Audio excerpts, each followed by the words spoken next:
Yep, this place is exactly how I left it. Nothing has changed.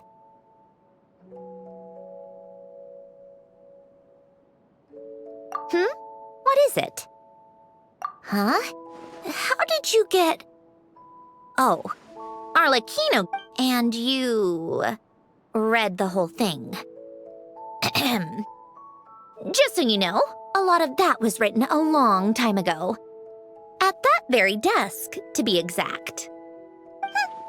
Anyway, since you've already read it, you should just hold on to it. Well, feel free to look around. Oh, but be careful with the stuff. A warm hearth.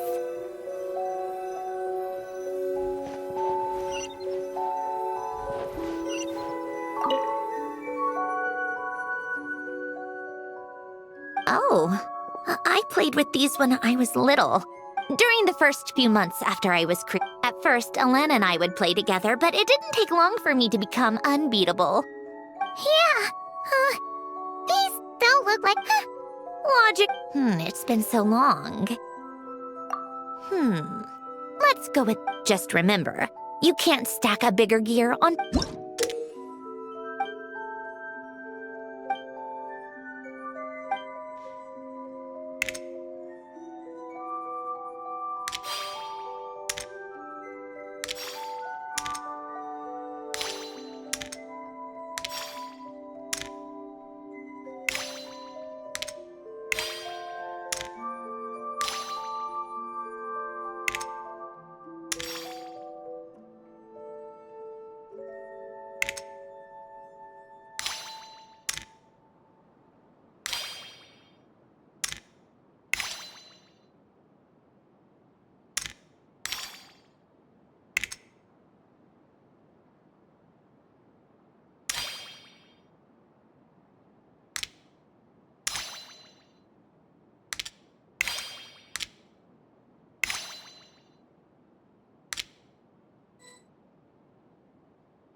Need help?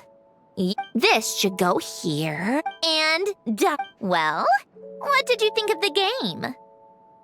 You showed quite a bit of promise, too. Wait,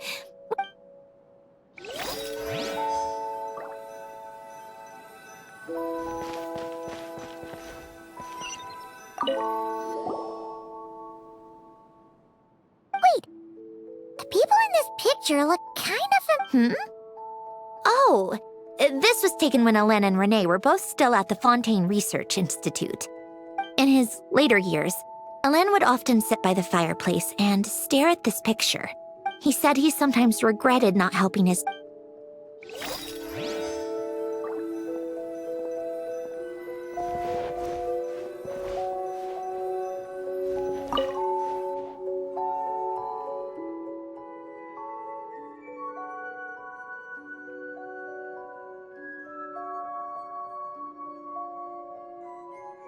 Oh, these are some of Elena's drafts from his later years.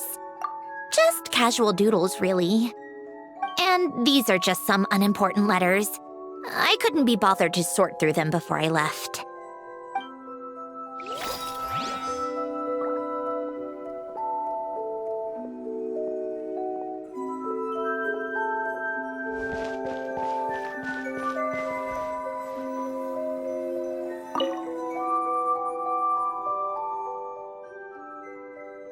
This was Elena's workbench. Later on, of course, it became mine. It's where both Polonia and I were brought to life. Before Elena was bedbound, this is where he would teach me about mechanics. I would sit and listen, chiming in with questions here and there. Later on, when he got too sick, I took over and would work on Polonia here.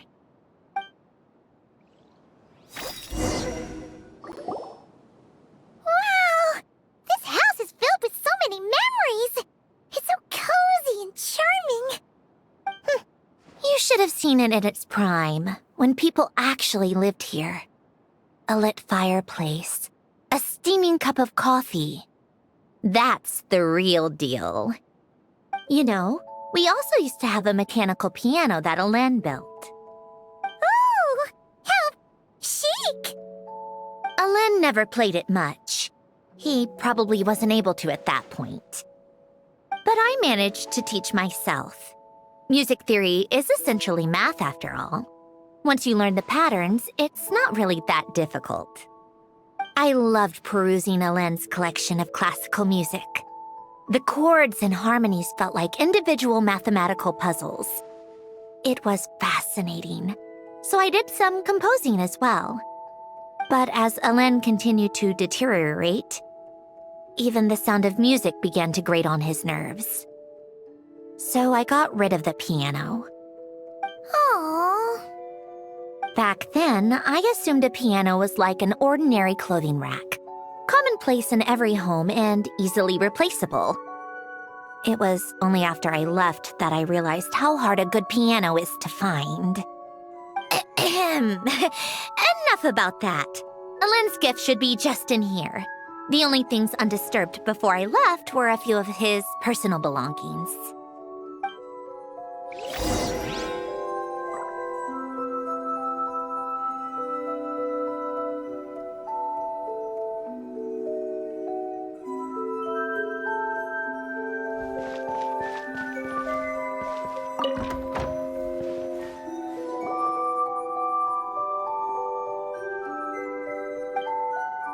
Wait, there's a hidden compartment at the back of this box.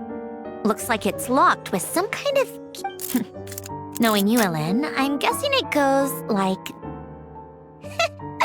Got it. Let's see here. Well, you gonna open?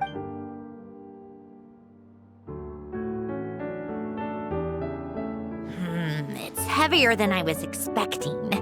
Just...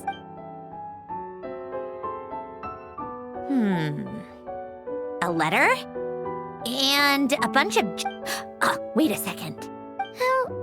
A kid? It's a multidimensional algorithmic core. Alen would use it to store information. Only Polonia and I have access. All right, I'll start looking into the core and the letter. Feel free to go through... Okay. Hold on. There's another picture in here. This one has writing on the back. A snapshot of you playing among the plants shortly after you were born. You seem to like these flowers a lot. May you grow and flourish just as... Huh? Wow! Look how happy you are in this picture. You've changed a lot since then. What's that supposed to mean? Just that you come off kind of aggressive sometimes. Or, annoyed. Well then, people should stop being so annoying.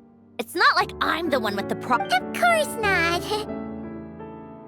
Oh, here's something else.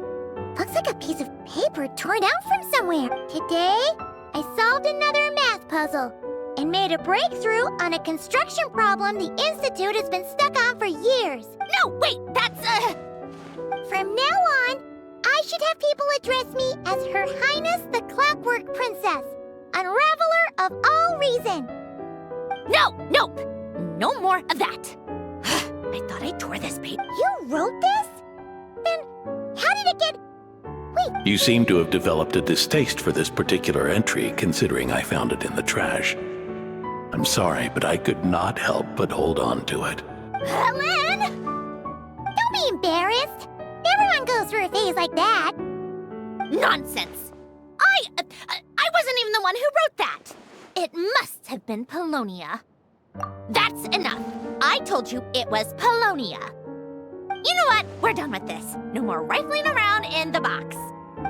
Just put it down and let me read the letter. To my little clockwork princess. Not another word. Got that?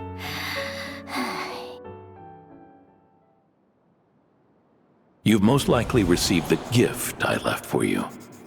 I just hope you didn't stumble across all this while cleaning out my effects or something trivial like that. I once asked if there was something you wished for. Do you remember that? I wonder if time has changed your answer. Regardless, I have another gift. A formula that will allow you to come face to face with the anomaly inside of you.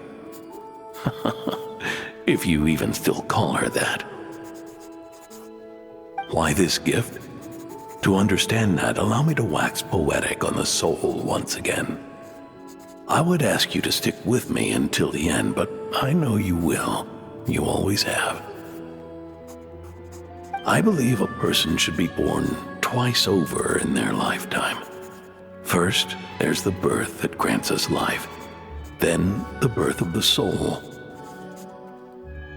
It's a matter of transforming the life bestowed upon us into the life we choose for ourselves. And to do that, we must look inward.